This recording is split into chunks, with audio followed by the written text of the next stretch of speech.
From lovely Maple Grove, Minnesota, and 6footmama.com, this is Still Growing with Jennifer Ebling. Still Growing is a gardening podcast dedicated to helping you and your garden grow. Hi, everyone, and welcome to Still Growing. Today we're talking about our city forests, as well as the process and value of conducting a tree inventory. A tree inventory means gathering accurate information on the health and diversity of a community forest. Tree inventories focus on the attributes of individual trees. Information such as how many public trees are on our streets, boulevards, and parks is usually just one of many factors that are gathered in a successful tree inventory. Later in the show, we'll talk to Scott Rosenberg, who is the city forester for the community of Worthington, Minnesota. Worthington was devastated by a severe ice storm on April 9th of this year. That storm has been estimated to have cost that community roughly 50% of their urban forest. Those kinds of natural disasters are just one of many reasons why a tree inventory is an important exercise for all of our communities. But first, we're going to spend some time chatting with Master Gardeners Marilyn Arnland, Jamie Sled, and Mary Lynn Ken-Knight. Let me take a moment to introduce each of them. Marilyn has been a Master Gardener for 4 years. She's a Minnesota Tree Care Advisor. She's our Deputy Fire Marshal, and she's been a firefighter for almost 28 years now. Jamie is a Master Gardener, a dentist, a favorite aunt to all of her nieces and nephews and others, and a huge volunteer in our community. Mary Lynn is a Master Gardener. She's also the co-chair of the Maple Grove Garden Tour, and she's a sit-down comedian. So welcome to all of you. Hi there. Thanks, Jennifer. Hi. So Marilyn, you're the leader of the project. What was your inspiration for the tree inventory? I guess I would say that it was when I became a tree care advisor on our management team. It's myself and Frank Campbell with the city of Maple Grove. As part of the requirement to graduate from that program, become a Minnesota tree care advisor, we had to do a project and do what they called a speak out. And through that project and doing my research, I decided to do it on the emerald ash borer. And as doing that project, I found out that Maple Grove had never done a tree inventory. So when I heard about this project, my first question is why? Why a tree inventory? Well, probably right now, the most important reason is because of the emerald ash borer, which is in Minneapolis, St. Paul, Shoreview right now. So it's kind of at our back step. It's within the 15-mile mark, which makes Maple Grove at high risk. You were talking about reasons for doing the tree inventory, and the emerald ash borer is one. Certainly the storm damage from Worthington, or we think back years ago, the tornado damage to St. Peter's. To be able to put a value on those trees, you can't do it. You just can't do it without knowing what's already there. Other reasons to do the tree inventory. Well, like you said, catastrophic events, knowing what the monetary value is of our forest. So let's say a tornado comes through Maple Grove and wipes out a section of Maple Grove. In order for us to be able to get federal grants for something like that, we have to have an idea what our tree inventory is and what the monetary value of that forest is. And as we were talking about earlier, the emerald ash borer, how it's affecting our ash trees, or in the past with the Dutch elm disease or oak wilt, to know about the health or the potential vulnerability of a population of trees. Or also to think about, our future and to be able to plan for diversity. If you're looking in public areas, city-owned areas, or business areas, I understand that the city will require or have guidelines on what businesses need to plant as far as diversities of trees. This inventory it'll help us maintain the public trees. It'll help us find out where there's trees that are a hazardous tree.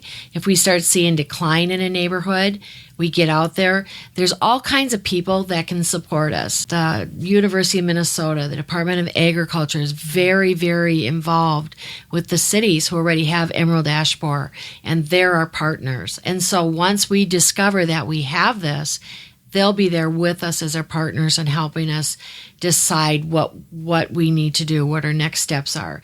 And as we get this plan and start finding out what our inventory is of species, then we can start, giving residents ideas of other trees. We don't want everybody to go plant a maple tree or, an oak tree. Let's look at other trees that we can bring into our landscapes. How about a ginkgo? How about a hawthorn? I mean, there's all kinds of wonderful trees out there. Kentucky coffee tree. A Kentucky coffee tree. They're awesome trees. Yeah.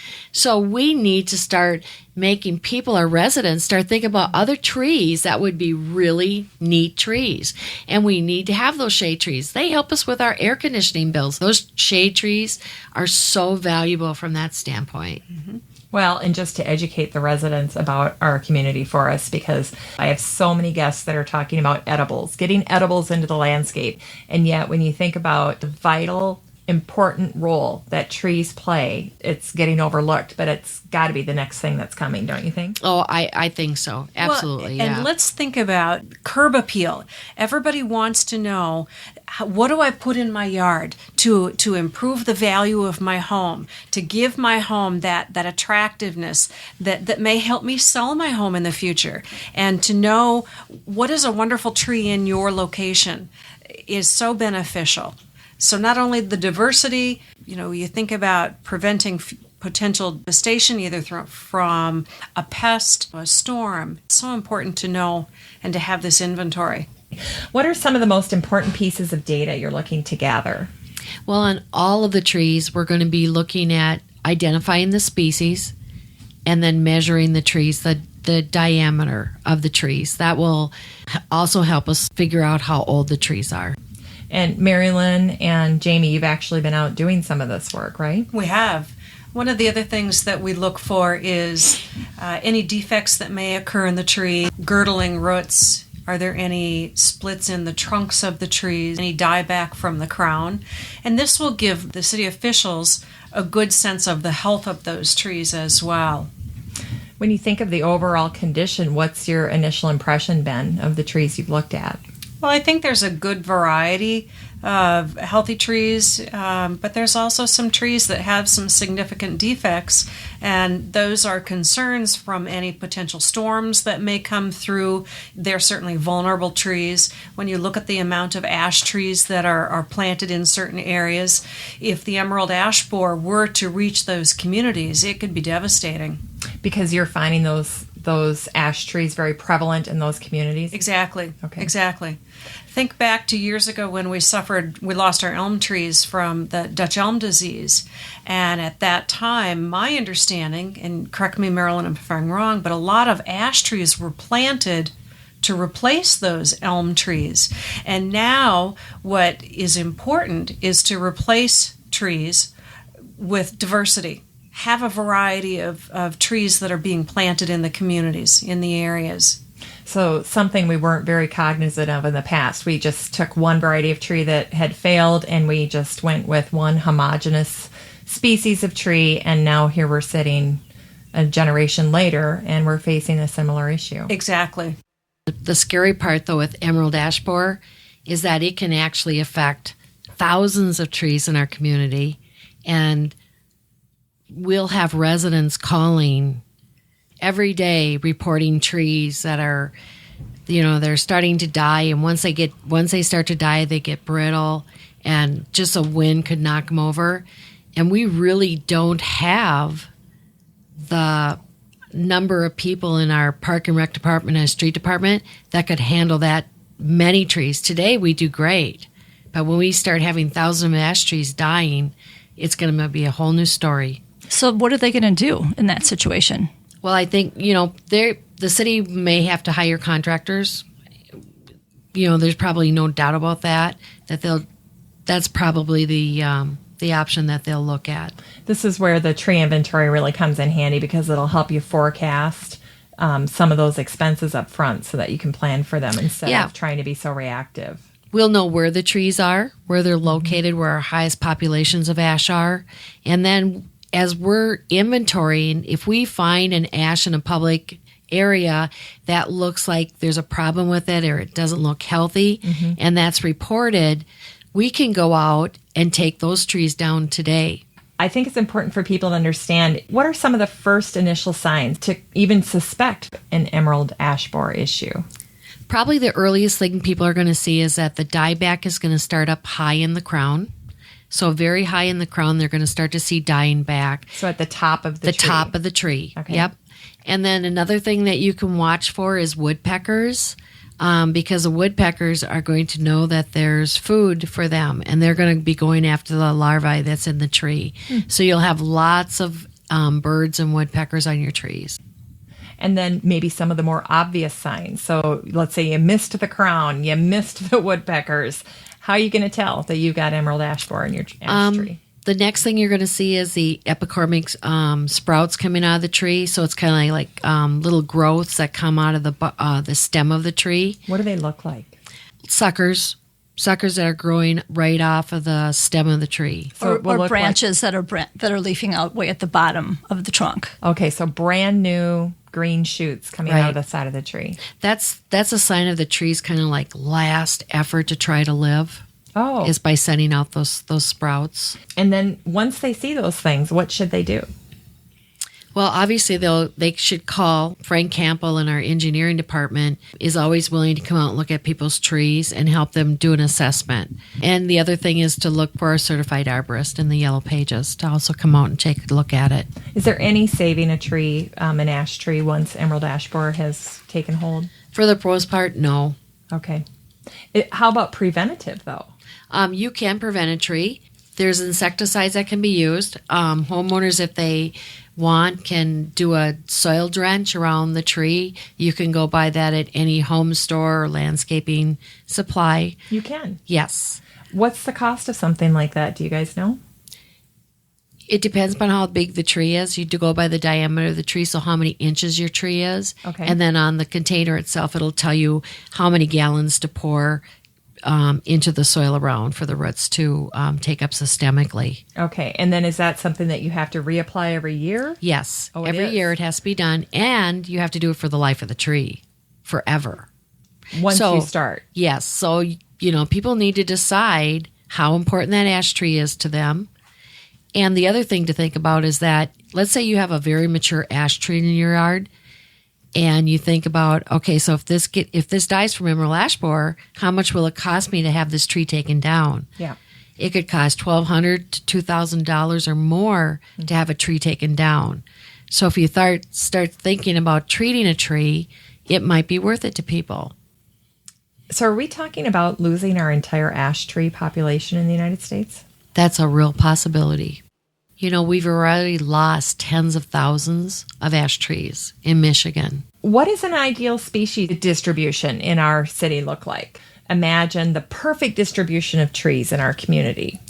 Well, we probably don't want to have any more than 30% of any tree, and less is even better. And right now, your best guess is that most communities in the United States are pretty lopsided. Oh, absolutely.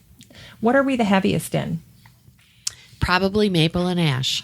Oh, the two trees that are at risk. Right. Let's chat a little bit about the threats that maple trees are facing as well.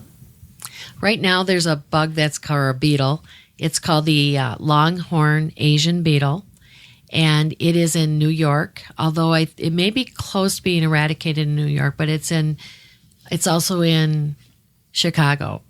And its favorite trees are maple and elm and willow, and there's a few others. But it has a host of very many trees, where the emerald ash borer will just kill ash trees. The longhorn Asian beetle is a host to many trees, but its favorite is maple, which is really scary for Maple Grove because we have a high population of maple. Yeah, it's the tree our city was the named tree. after, right? Yes. Yeah. Okay. We did a pilot inventory last year, late in the year, just to try out our forms, make sure everything was working properly. And when we did that pilot in Boundary Creek, we had a real hot, just an amazing amount of ash in that neighborhood. Almost every house had an ash tree. Right. So we're very dense in ash trees. in Very Maple much Grove. so. And when you think about those communities or those areas of the community that have the larger trees, they're not thinking about planting a smaller tree nearby at this point, are they?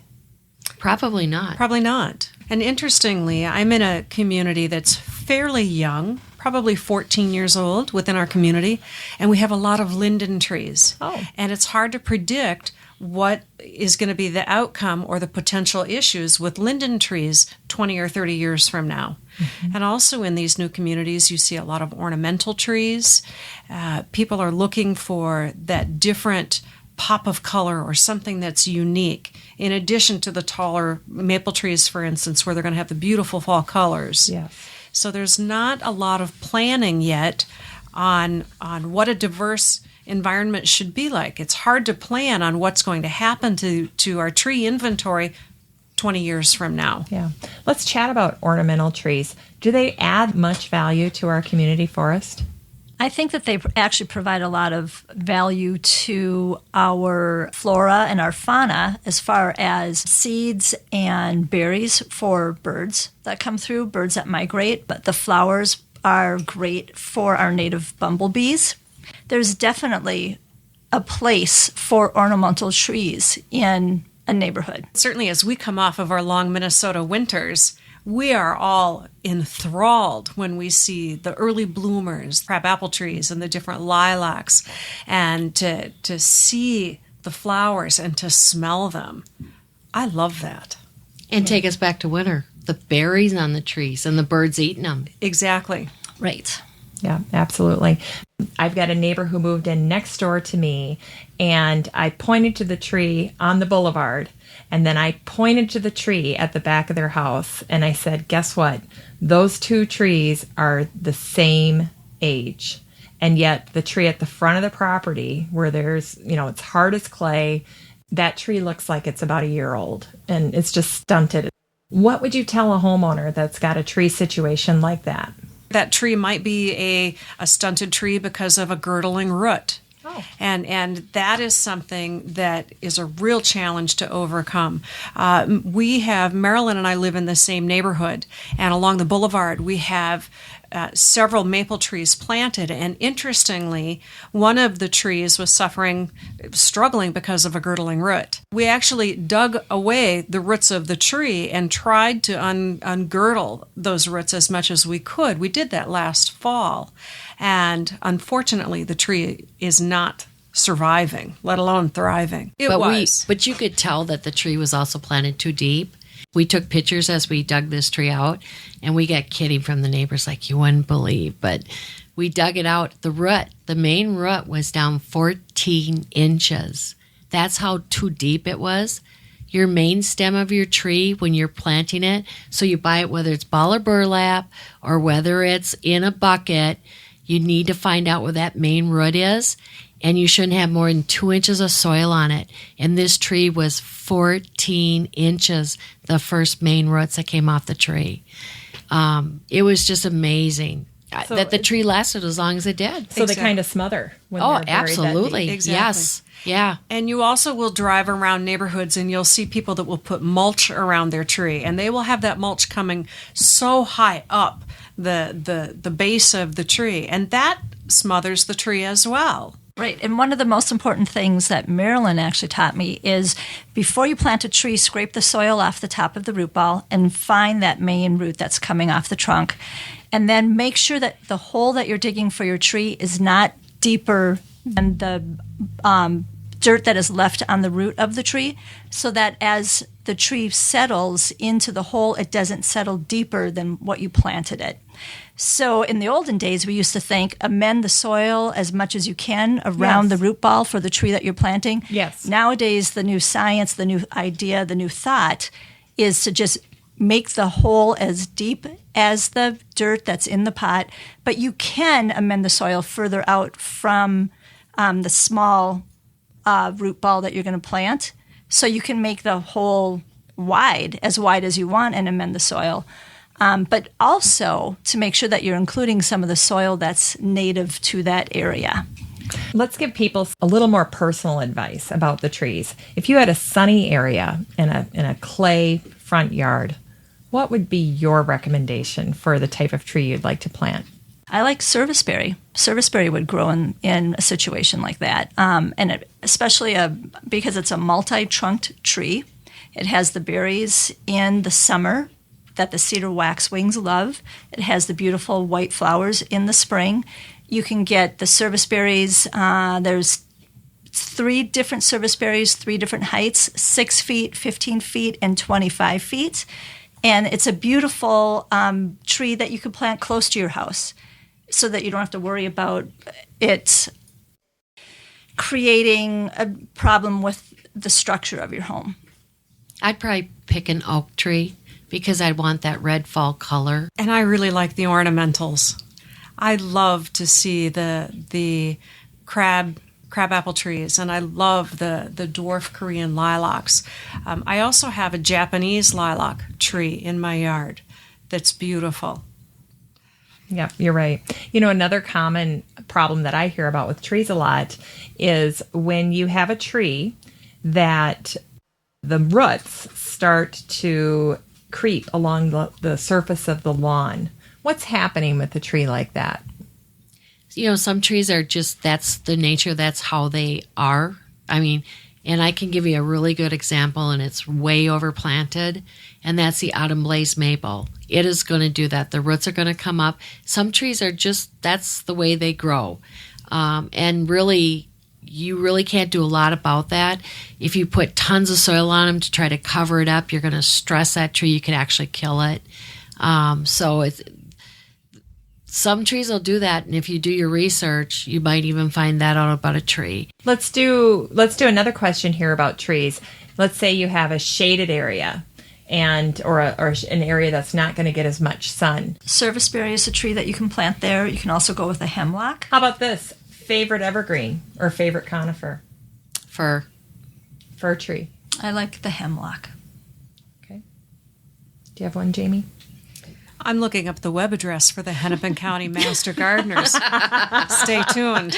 Okay. Well, while Jamie's doing that, let's go back to the beginning and talk a little bit more about this particular tree inventory. How many volunteers do you need to help with this project?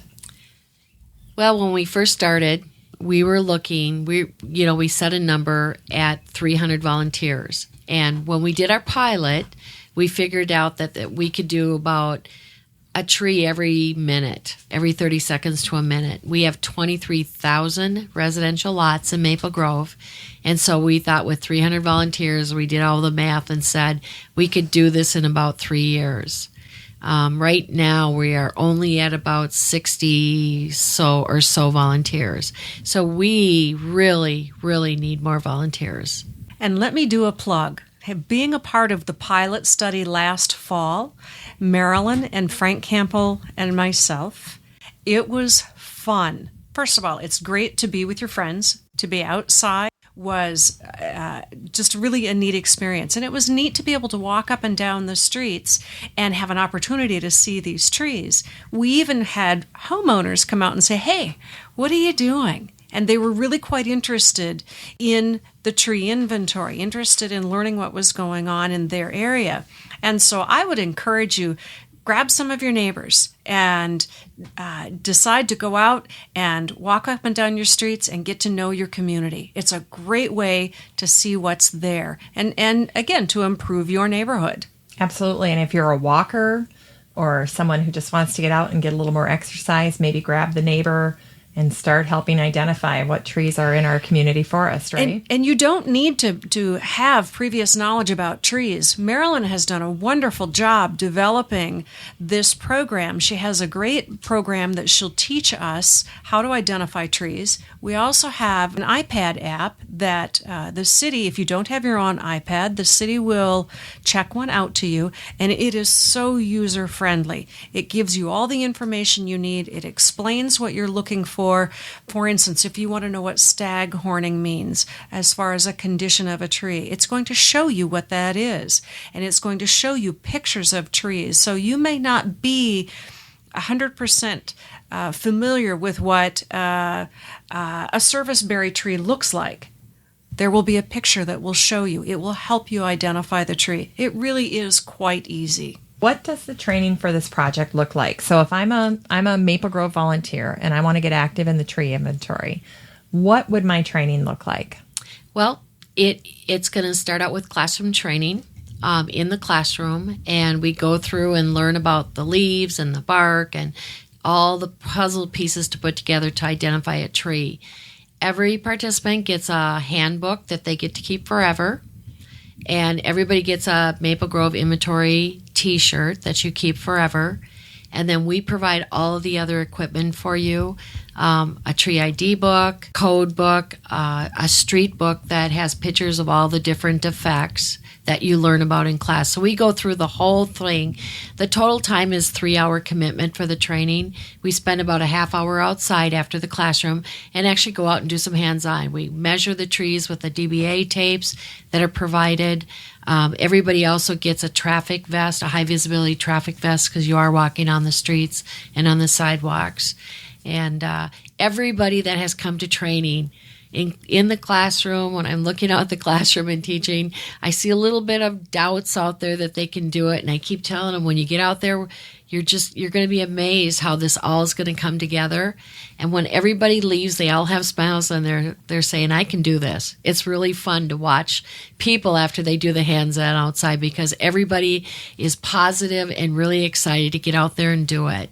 Mary Lynn, you brought actually a tree inventory kit with you today. Do you want to walk us through that?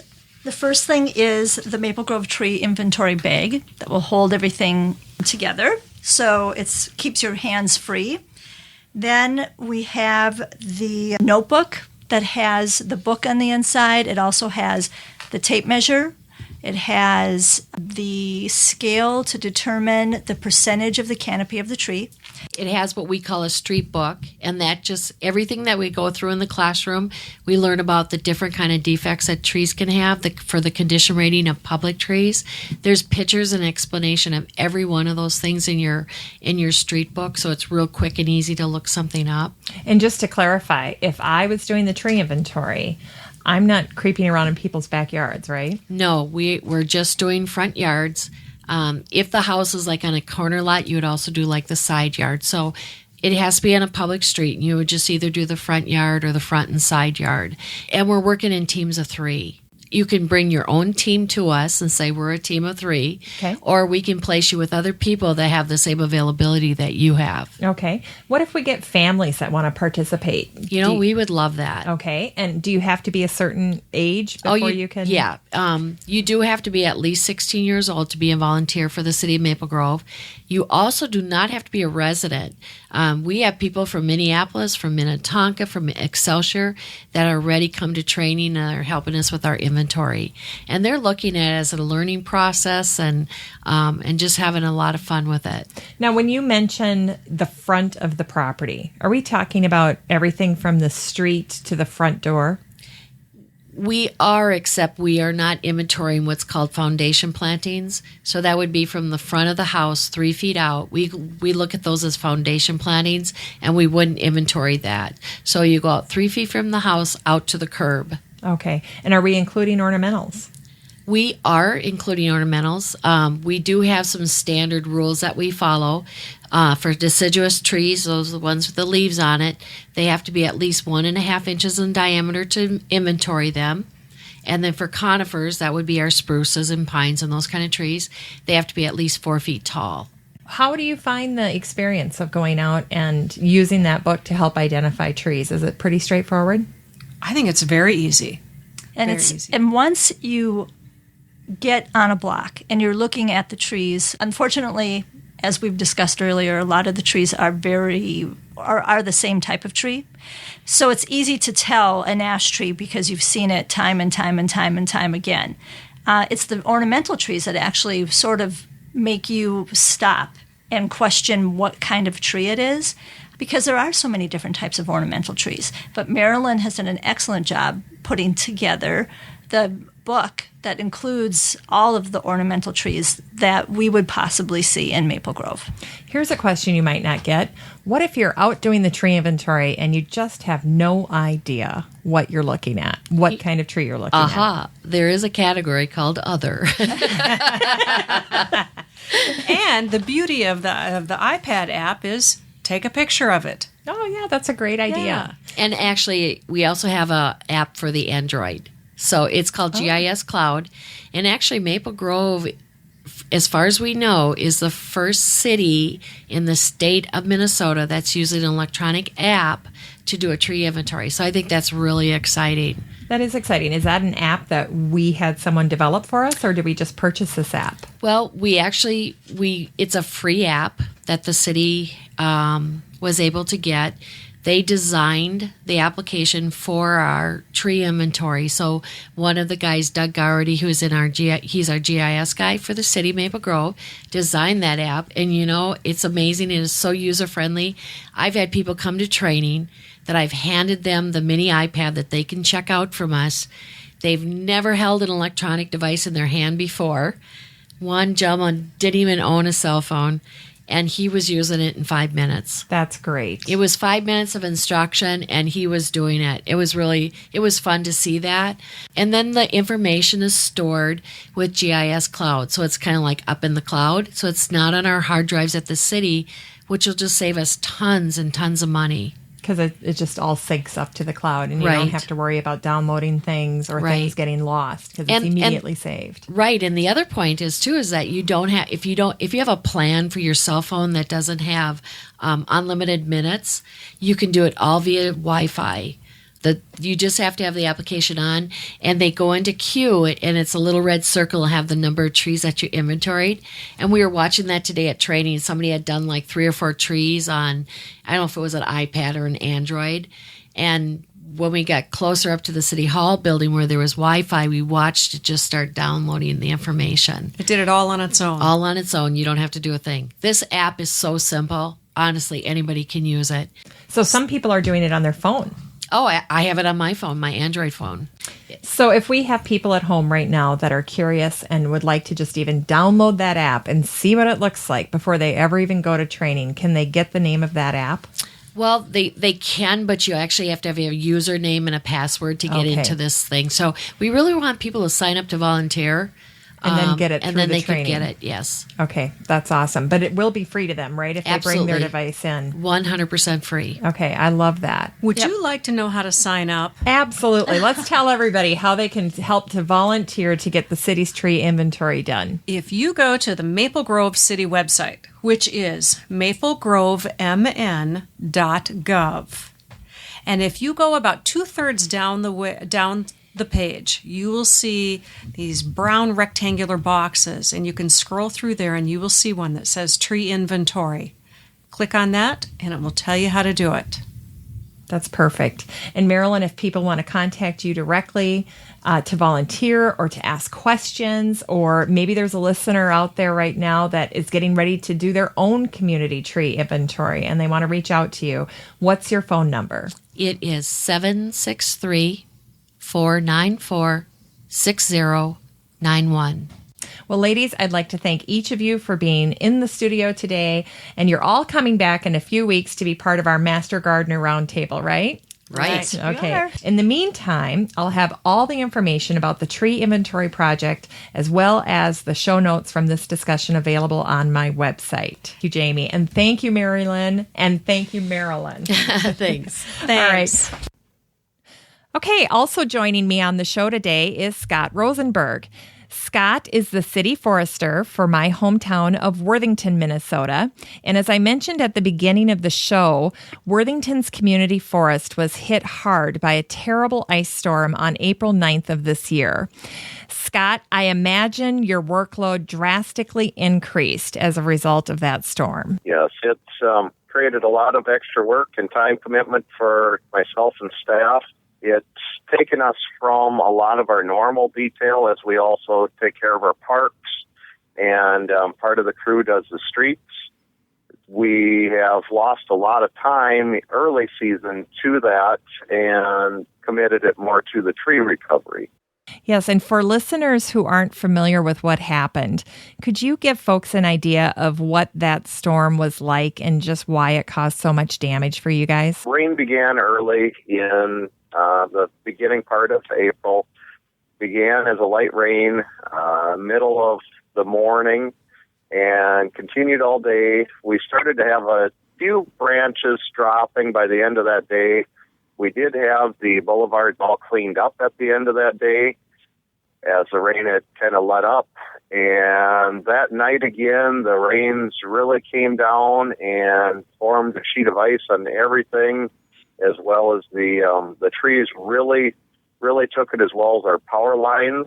And fortunately, in the city of Worthington, our power lines are all underground, so we didn't have that issue compounded with the tree limbs falling and breaking. But transmission lines leading to Worthington went down. As that continued, it continued through the night, and then some again the next day. And hour by hour, it kept getting worse, and limbs kept breaking, and an area of town could be cleared so that roads were passable, and more limbs would just continue to break behind us. A day or two later, we had a snow event where we must have gotten about 6 or 8 inches of very heavy, wet snow with a very substantial wind that evening. And that wind with the snow nearly doubled the damage that we had previous to that. And that was the nail that really put us over the edge. And then on top of that, you've got people with no electricity, right? Wasn't it a week? Right. There were some out in the rural areas that were that way. Here in town, it was maybe 3 or 4 days, and they were rolling the electricity because we have that generation plant. Okay. Those diesel generators that they put in maybe 10 years ago or so, which was a blessing through this thing. And they were able to roll power. So I want to say it was every 45 minutes or every hour, you'd be out of electricity, and then it'd roll to another section of town. So you'd have electricity for about an hour, and then you'd be off for an hour. Oh, okay. So it was every other hour. Day. Okay. Yep. Yeah, that was during the day. And then in the evenings and at night, and then most people were on pretty much all night. As soon as the big key to it was trying to get as many businesses to shut down and close during this time as what was possible. And there were enough that after a day or two that it actually closed because they had a hard time trying to even like McDonald's closed because try to fry a hamburger and then the power goes off and you can't keep nothing warm and you can't finish cooking it, so you're losing. And so when you get all kinds of those places that draw a lot of power and compounded by the numbers of businesses that closed, we were able to keep power on most of the day after a couple days. Do you have good data regarding the percentage of loss you had to your community forest? At this time, we're looking at about 15% of our community forest will have been removed due to damage from the ice storm. As far as trees that we actually removed hangers out of, we were probably about 90 to 95% of our trees. Wow. Do you have an idea of the number of private trees and public trees that were impacted?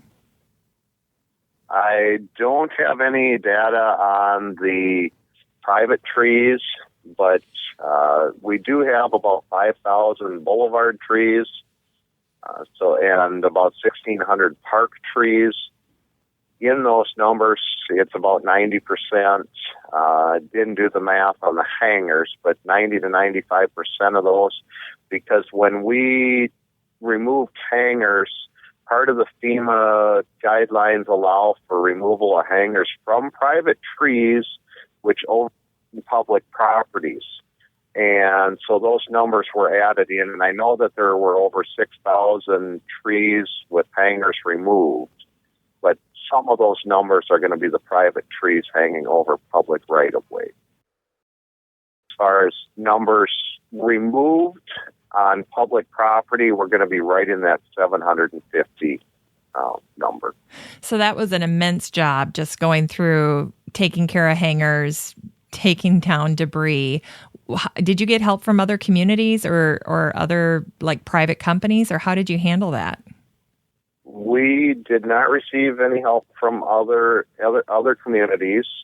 All the small communities in this area, we were all in the same boat.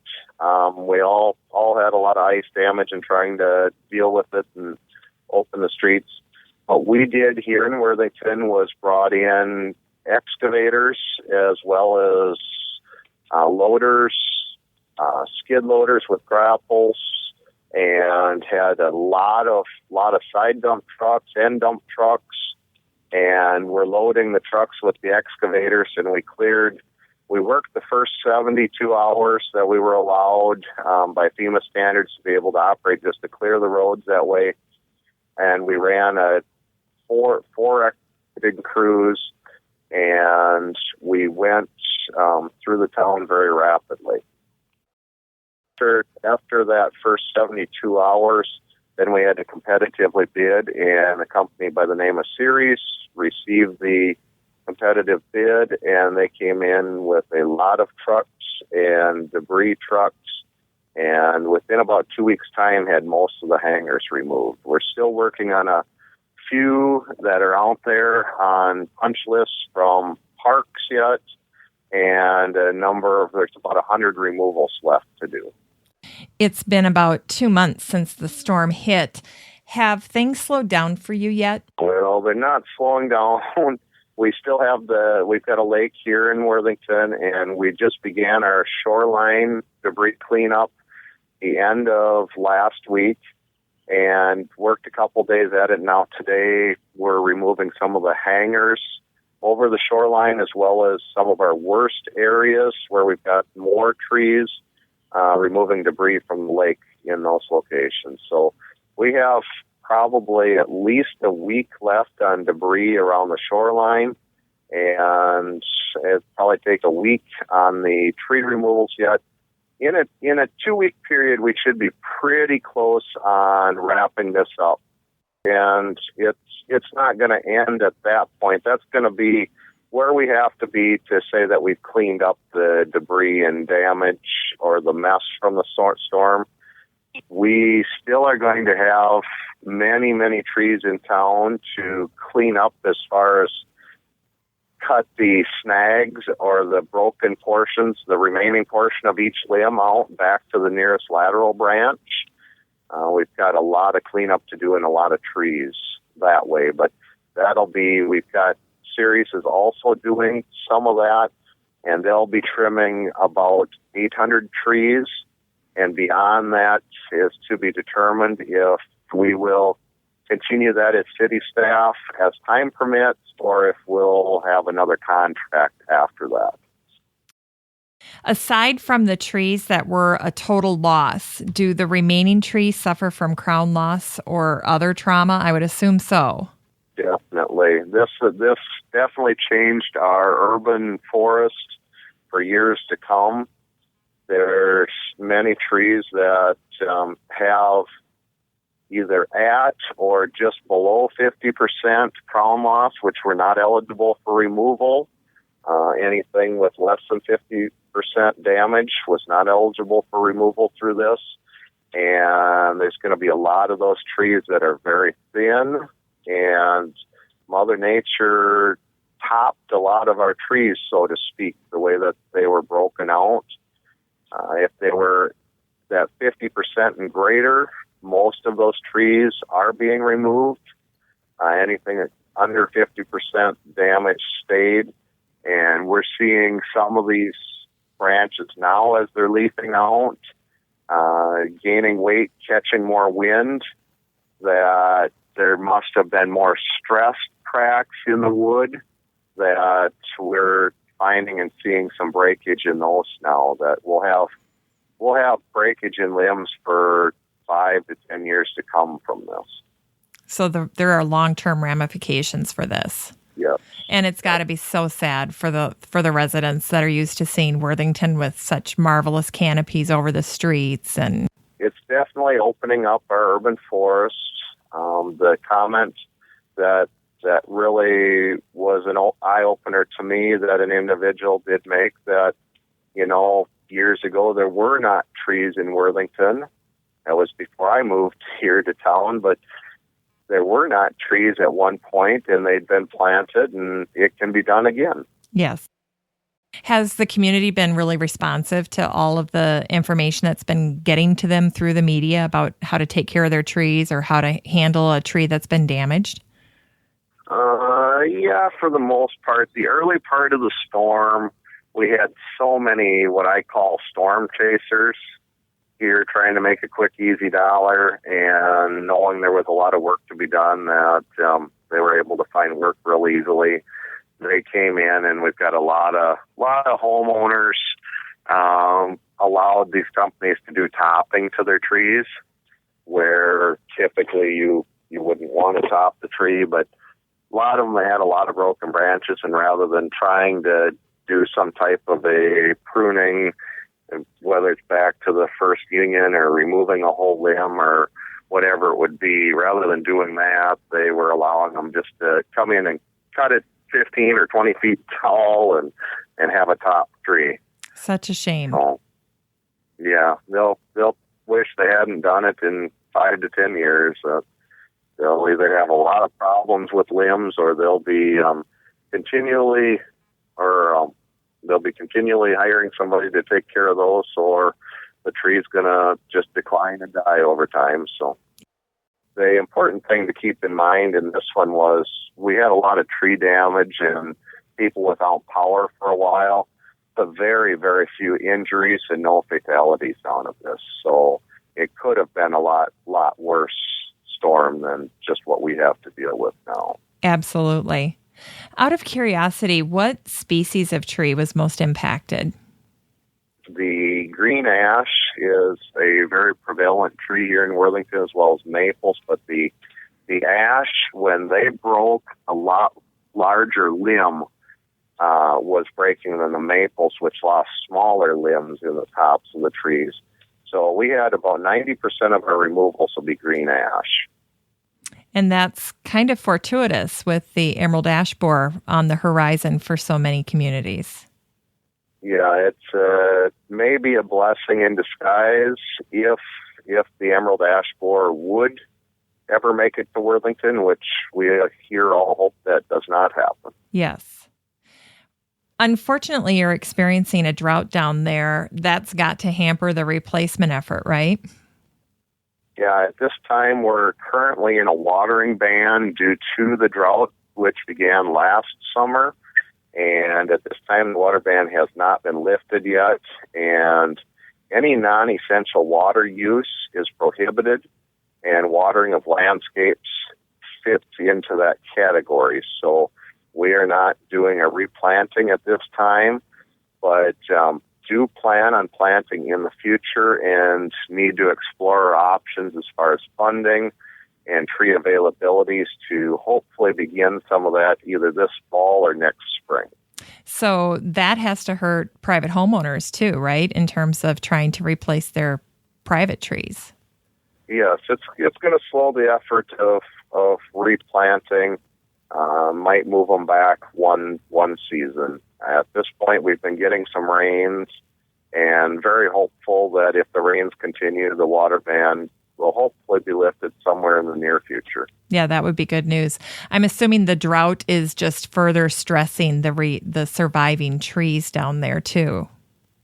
Right, and that the drought did definitely play a factor in this as far as the trees were stressed going into the winter. They were stressed at the time of the storm, and now they've come out. They're getting some moisture now, but they're a stressed tree going through this crown and canopy loss, stressing them farther, and a lot of these trees may not react positively due to all the stress they've been put through. Yes. Now, do you get funds from FEMA specifically for tree replacement when a disaster like this hits? No. FEMA does not pay for tree replacement, nor will they pay for the stump removals that we have in this case. It was declared a disaster area, wasn't it? Correct. It was presidentially declared, and FEMA will pay for the tree removals. They'll pay 75% of the cost for the tree removals, the debris clearance and hauling, as well as the hanger removals. and then between the state and city, depending on how the percentages are set up, will share the remainder of that 25%. The state has also set aside some dollars for use for parts of this operation that were not FEMA eligible. Okay. So stump removal is one that we are hoping we can obtain some funding for once we incur that cost. Now, did you have a tree inventory in place before the storm hit? Yes, it was not a real sophisticated inventory. We did a count of the public right-of-way trees as well as park trees, divided into zones and by park and tree species specific, but we did not have size class or condition ratings for any of the trees.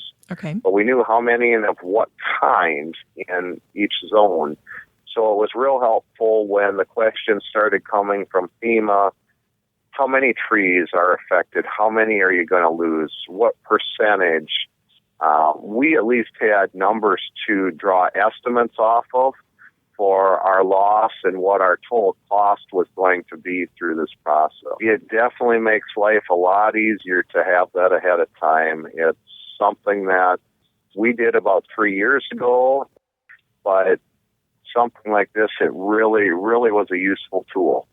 And Yeah. if we would have had the size class of each tree as well, that would have been another breakdown that would have been very beneficial to have when it came to knowing the breakdown for our removals were grouped into 6-inch intervals. We would have had an even better estimate on what the removals were going to cost us by knowing that. Because they're going to charge you based on the size of the tree when they do removal. Correct. Yeah. Yes. Now, when you're thinking about replacement, do you have a replacement plan in place? Are you looking at a certain ideal percentage for each species you want to plant as a replacement? When we do replant, we will replace with a number of varieties. We've made it a practice in the past to plant at least 4 or 5 varieties when we do plant annually, and to try to add some different varieties when and where possible, as well as we do not plant the ash trees at this point, but have began planting some disease-resistant elm trees. How did hackberry trees handle the storm, and would you recommend planting more of them as replacements? Well, hackberry trees fared better than the ash did. There were a lot of large limbs lost in those. Most of the hackberries that were lost were from ingrown bark or included bark where there was already a pre-existing condition which allowed the ice to break the tree in a weak point and then rip down the side of the tree is why those were hampered. But most of the hackberries fared well if they were a younger or middle-aged tree, that they weren't the older, larger, beginning to rot stage of hackberry. The tree that really surprised us here in Worthington, though, was the linden, just knowing how many areas within a linden tree have included bark, that most of the lindens made it through the storm, not losing much more than a handful of smaller branches at the top, where it was minimal on those trees, the damage for the most part. How about the conifers or the evergreen material down there? How did they handle the storm? For the most part, the evergreens did well. It was hit and miss. Some lost the tops, whether it was 5 feet in the top or others lost nearly half the tree. But for the most part, the conifers fared well. There was a branch here and a branch there that broke in them, but not real significant for the most part. Okay.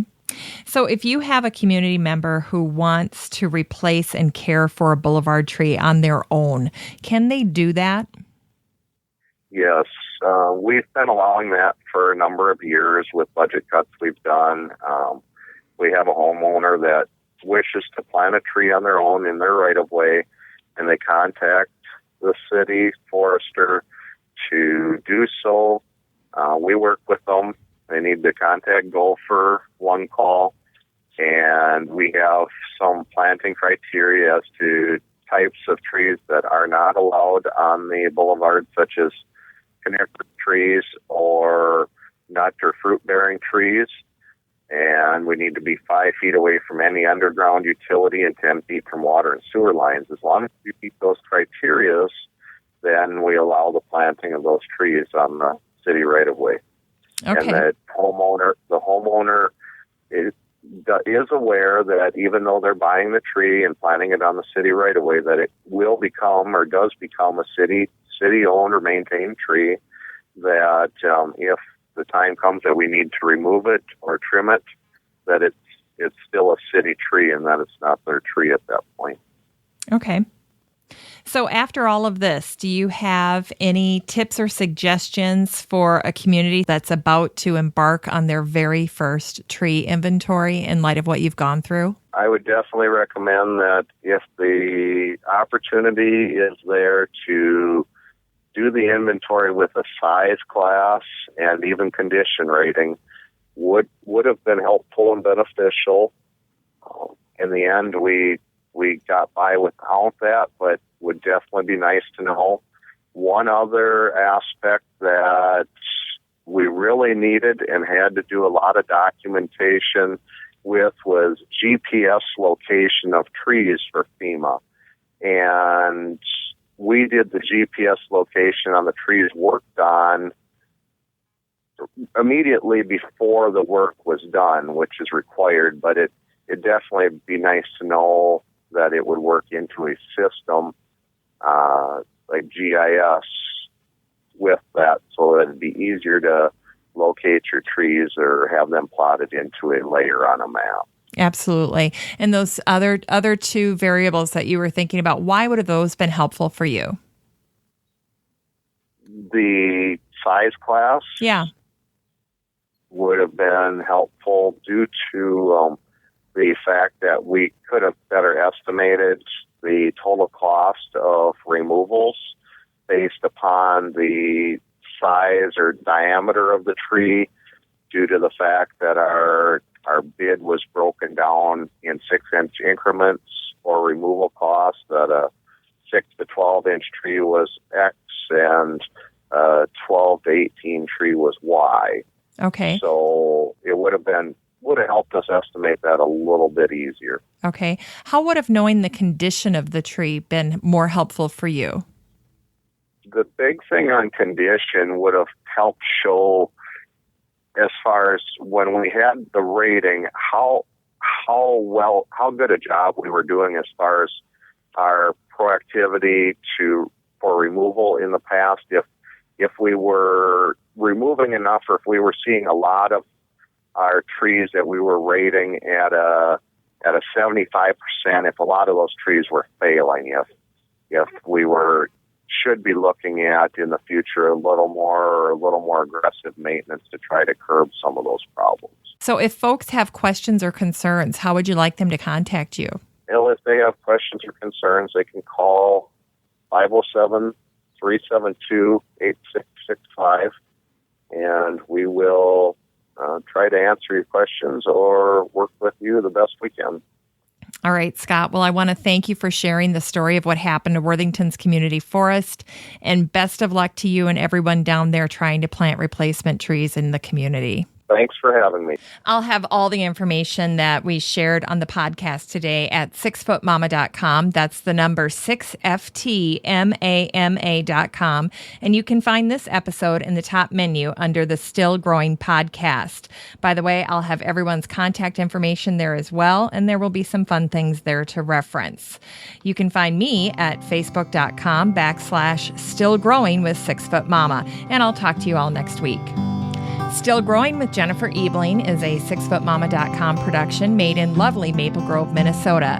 Episodes and production notes can be found at 6footmama.com in the top menu under Still Growing Podcast. Of course, you can always find me at 6footmama.com or on facebook.com/Still Growing with 6footmama. You can also email me directly at jennifer@6footmama.com. Feel free to send in your questions for the Master Gardener Roundtable, which airs every other month on Still Growing. Your question will be answered either via email or during the podcast.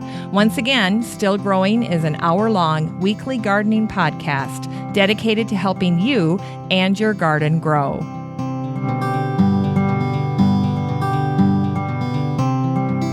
After the show chit-chat here with the Master Gardeners.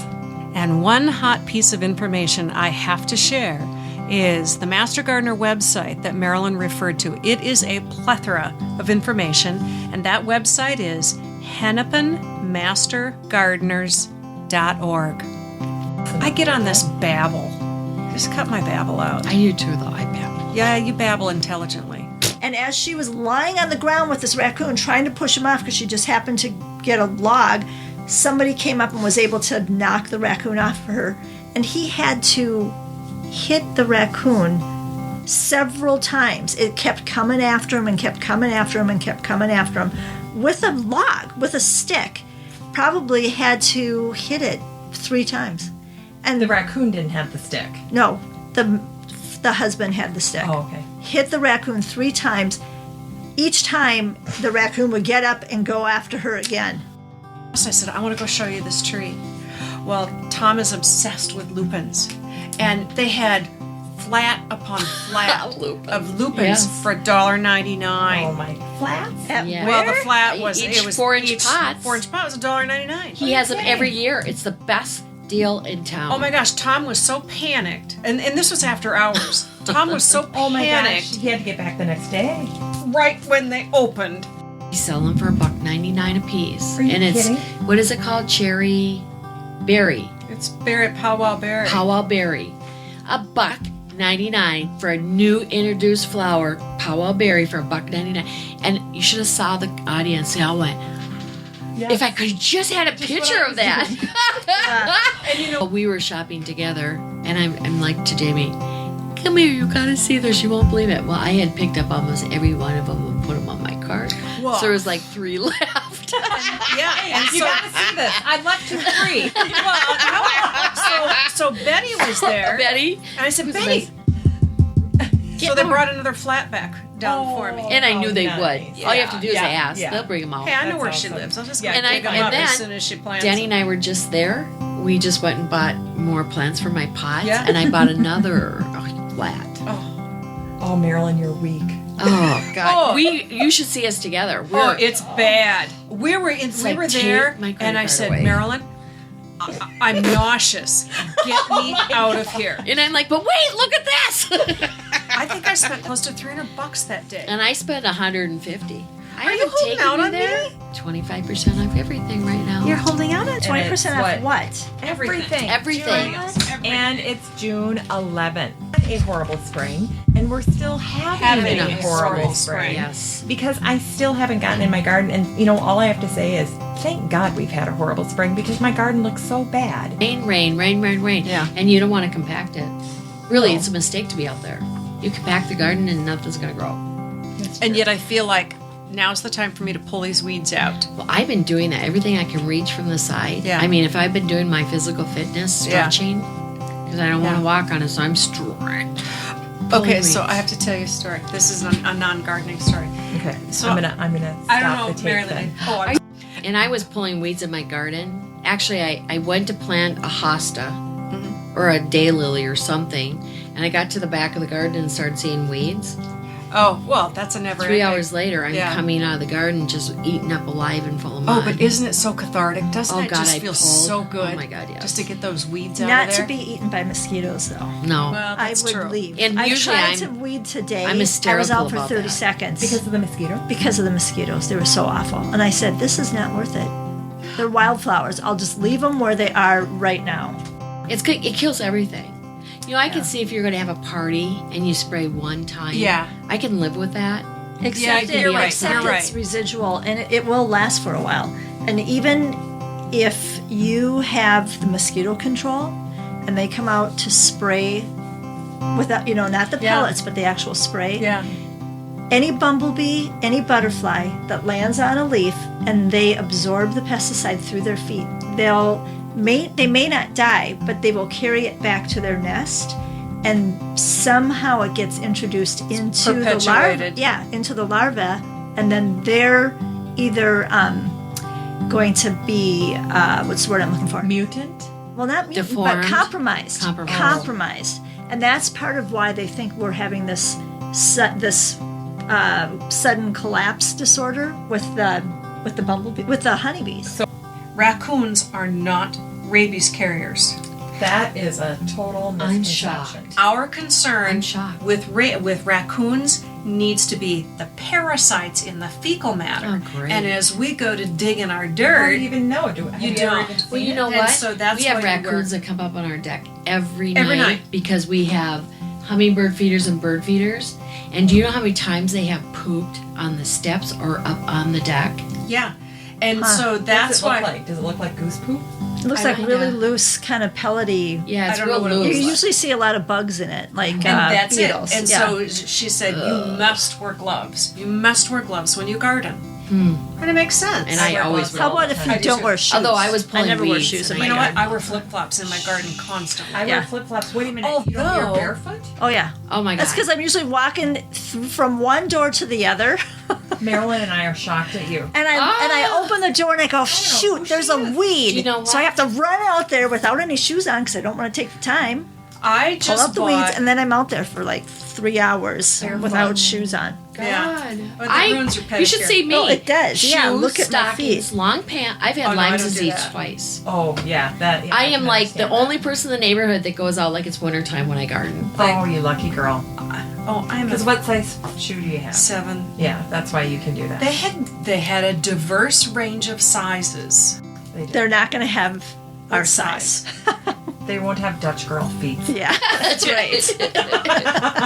And she said the raccoon was so strong, she was actually on her back, and she was trying to get this raccoon off, and someone just happened to be walking, and it was in the wintertime.